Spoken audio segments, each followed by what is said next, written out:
Startschuss für die Bezahlkarte in Hessen für Geflüchtete. Ab Montag soll sie da nämlich verteilt werden. Flüchtlinge sollen also Sozialleistungen dann nur noch als Guthaben auf einer Visa-Debitkarte erhalten. Die Einführung von Bezahlkarten war von der Ministerpräsidentenkonferenz unter hessischem Vorsitz vereinbart worden. Das neue System soll einen Geldabfluss ins Ausland verhindern, die Menschen aber nicht einschränken. Boris Rhein ist mir jetzt zugeschaltet aus der CDU, Ministerpräsident von Hessen. Hallo, Herr Rhein. Ja, hallo, guten Tag, Frau Droste. Ja, vor mehr als einem Jahr, da wurde die Einführung der Bezahlkarte beschlossen. Es folgte noch ein Rechtsstreit mit Anbietern, der das Ganze noch mal weiter verzögert hat. Wenn man auch auf die Kostenseite schaut, Niedersachsen etwa, die das jetzt auch zeitgleich einführen, die sagen, wahrscheinlich im nächsten Jahr kostet diese Bezahlkarte im Betrieb 1 Million Euro. Also das sind ja Zusatzkosten. Ich spare ja keinen einzigen Euro bei den Flüchtlingskosten. Lohnt sich dieser ganze Aufwand in Summe genommen wirklich für den Nutzen, den man am Ende erwarten kann? Im Augenblick kann man die Kosten noch nicht so konkret beziffern, aber es wird sich auf alle Fälle lohnen, weil natürlich die Anreize, nach Deutschland zu kommen, um dann Geld zurückzuüberweisen, das haben wir in einem großen Ausmaß, dadurch wirklich geringer werden. Die Bezahlkarte ist aus meiner Sicht ein wirklich sehr sinnvoller Beitrag zur Begrenzung der irregulären Migration und deswegen wird sie sich aus meiner Sicht jedenfalls voll und ganz auszahlen. Nur, wie gesagt, wir können im Augenblick noch nicht ganz konkret sagen, was sie kostet, was die Einführung kostet, aber wir kennen ja die Flüchtlingskosten und die sind enorm. Nun haben wir ja aus Bayern schon mal ein paar Erfahrungen sammeln können. Die haben da einen eigenen Weg gewählt, haben also schon längst diese Bezahlkarte und haben da auch festgestellt, dass es ja Initiativen, Vereine gab, die also regelrecht auch diese Bargeldabhebung, die ja auf 50 Euro begrenzt ist, umgangen ist mit einem System von Gutscheinen. Wie wollen Sie denn in Hessen verhindern, dass das Ganze missbraucht wird? Naja, das ist ja leider so, dass jedes System immer irgendwie durch die es missbrauchen, beschädigt werden kann. Aber das ist natürlich, ich sage mal, in einem überschaubaren Maße in Bayern geschehen. Wir haben in Hessen bislang überhaupt gar keine Anzeichen. Ja, und ich kann auch nur all diese Initiativen, die dazu aufrufen, auffordern und an sie appellieren, genau das nicht zu tun. Das beschädigt die Akzeptanz für Zuwanderung und Migration weiter. Es beschädigt ein sehr wichtiges System und es verstößt natürlich gegen das Recht, so etwas zu tun. Und deswegen kann ich auch diejenigen, die es dann machen, auch nur auffordern, es zu unterlassen. Es hilft gar niemandem. Ich glaube aber, am Ende wird es ein überschaubares Phänomen sein. Und wir schauen sehr genau hin. Und wenn wir erleben, dass es zu Missbrauchstaten kommt, werden wir die natürlich sehr schnell und auch sehr strikt unterbinden. Herr Rhein, ich möchte mit Ihnen noch auf ein anderes Thema schauen, was heute ja auch Deutschland umtreibt. Das sind die massiv gestiegenen Stromkosten, die wir aktuell haben. Teilweise auch Betriebe, die die Produktion senken müssen, schon einfahren. Wir haben massiven Stellenabbau, auch der droht zumindest ja auch im Bereich der Automobilindustrie. Sie in Hessen, glaube ich, bangen ja auch bei Opel um den einen oder anderen Job. Wie kommt Deutschland denn raus, vor allem aus der Energiekrise, dass wir irgendwann bei diesem Thema wieder wettbewerbsfähig sind? Im schon ersten Informationen, die aus dem CDU-Wahlprogramm durchdringen, da ist ja auch das Thema Kernfusion genannt. Ist das wirklich die Lösung unseres Problems? Also die Situation, in der wir uns befinden, ist wirklich eine ernste Situation. Deutschland ging es lange nicht mehr so schlecht. Das ist das Resultat von 3 Ampeljahren. Das ist das Resultat von Wirtschaftsminister Habeck. Und deswegen müssen wir schnellstens jetzt nach der Bundestagswahl zu einer Kehrtwende kommen. Wir brauchen einen Comeback-Plan für die deutsche Wirtschaft.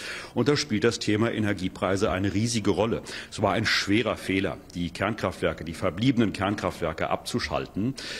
Ich bin der festen Überzeugung, wir müssen uns auch Gedanken machen, wieder in eine neue Kernkraftforschung einzusteigen. Das ist der eine Punkt. Der zweite Punkt ist, wir müssen runter mit den Stromkosten. Deswegen müssen wir uns technologieoffen zeigen. Wir brauchen also die Kernfusion. Ich möchte gerne Hessen beispielsweise zu einem Leitstandort für die Kernfusion machen. Und wir müssen wirklich jetzt rangehen und Wasserstoff in allen Farben nutzbar machen. Es war ein schwerer Fehler, auch ein grüner Fehler, nur grünen Wasserstoff fördern zu wollen. Wir brauchen ihn in allen Farben. Wir brauchen jetzt Technologie Technologieoffenheit. Wir dürfen jetzt diese ideologiebeladene und belastete Politik, die in 3 zurückliegenden Jahren uns wirklich das Wirtschaften schwer gemacht hat, wir müssen sie hinter uns bleiben. Deswegen brauchen wir eine neue Bundesregierung. Mit vielen neuen Maßnahmen im CDU-Programm findet sich ein großer Strauß, der Deutschland wieder nach vorne bringen wird. Aber ich meine, den Ausstieg aus der Atomenergie, den können Sie jetzt nicht der Ampelregierung anlasten. Das war ja längst unter CDU-Regierung beschlossene Sache. Und wenn Sie jetzt davon sprechen, dass man vor allem beim Thema Kernfusion forschen möchte, ja, das tut man auch bisher. Ist sicherlich nicht schlecht, das noch weiter auszubauen. Aber das ist ja nichts, was unsere jetzt aktuell andauernde Energiekrise lösen wird. Denn das ist ja alles Zukunftsmusik. Naja, den Ausstieg aus den 2,5 verbliebenen Kernkraftwerken, die Deutschland hatte, laste ich natürlich der Ampelkoalition an. Dazu gibt es ja auch einen Untersuchungsausschuss im Übrigen. Also das ist jetzt keine Hinterlassenschaft der CDU-Regierung der vorhergehenden, sondern das ist die Entscheidung von der Ampel gewesen. Es war ein schwerer Fehler. Wir werden weiter forschen müssen bei der Kernenergie. Wir waren mal wirklich führend in der Welt. So, und was die Kernfusion betrifft, muss man jetzt einsteigen, wenn man sie irgendwann nutzen will. Das sagt ja auch die Leopoldina. Das ist ja jetzt keine Idee der CDU oder von mir oder von wem auch immer, sondern das sagen die Wissenschaftler in Deutschland. Aber Sie haben vollkommen recht. Darüber hinaus werden wir natürlich auf den Ausbau der erneuerbaren Energien weiterhin setzen müssen. Da gibt es gar keine Alternative zu. Also Wasser, Wind und natürlich auch Sonne. Das werden wir massiv ausbauen müssen in Deutschland. Nun haben wir ja auch gerade schon gesehen, der bayerische Ministerpräsident Markus Söder von der CSU, der ist ja schon nach Tschechien gereist und hat da geworben, priorisiert den Atomstrom, der dort produziert wird, abzugreifen. Wäre solch eine Überlegung auch ein Modell für Hessen? Also das ist ja das, wie soll ich sagen, etwas Widersinnige an der Debatte, die wir führen. Natürlich importieren wir in hohem Maße Atomstrom, beispielsweise aus Frankreich. Und deswegen, wir sollten überall weiter schauen, wo wir Atomstrom zusätzlich bekommen können, um die Kosten runterzubringen, um damit unseren Wohlstand, um unsere soziale Sicherheit zu sichern. Jeder Versuch ist ein guter Versuch. Und deswegen ist jedes Gespräch ein gutes Gespräch. Auch wir in Hessen führen solche Gespräche.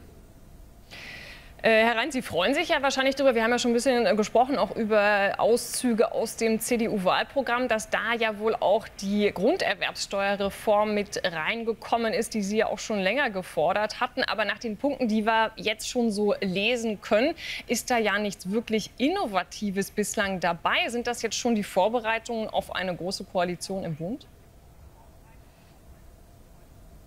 Ja, das ist aber sehr innovativ, steuerfrei ins Eigenheim beispielsweise. Die Fußfesseln, die IP-Adressen, vieles mehr, was da eine Rolle spielt, ist sehr neu und ist leider in den zurückliegenden 3 Jahren nicht angegangen worden. Ich finde deswegen, das ist schon ein Programm, was sich sehen lassen kann, was Deutschland nach vorne bringen wird. Und im Übrigen, ich lehne es ab, vor einer Wahl über Koalitionsmöglichkeiten zu sprechen. Lassen Sie uns erstmal die CDU so stark machen wie möglich und dann kann die CDU sich einen Koalitionspartner ausbilden, mit dem sie CDU pur umsetzt. Das haben wir in Hessen so gemacht und das kann ich nur empfehlen, auch im Bund so zu machen. Na, das Beispiel bei Ihnen hat ja auch gezeigt, dass man dann möglichst viel für die eigene Sache auch dabei rausholen kann, wenn man sich alles offen lässt. Herr Rhein, ich danke Ihnen jedenfalls herzlich fürs Gespräch. Ich danke Ihnen sehr herzlich.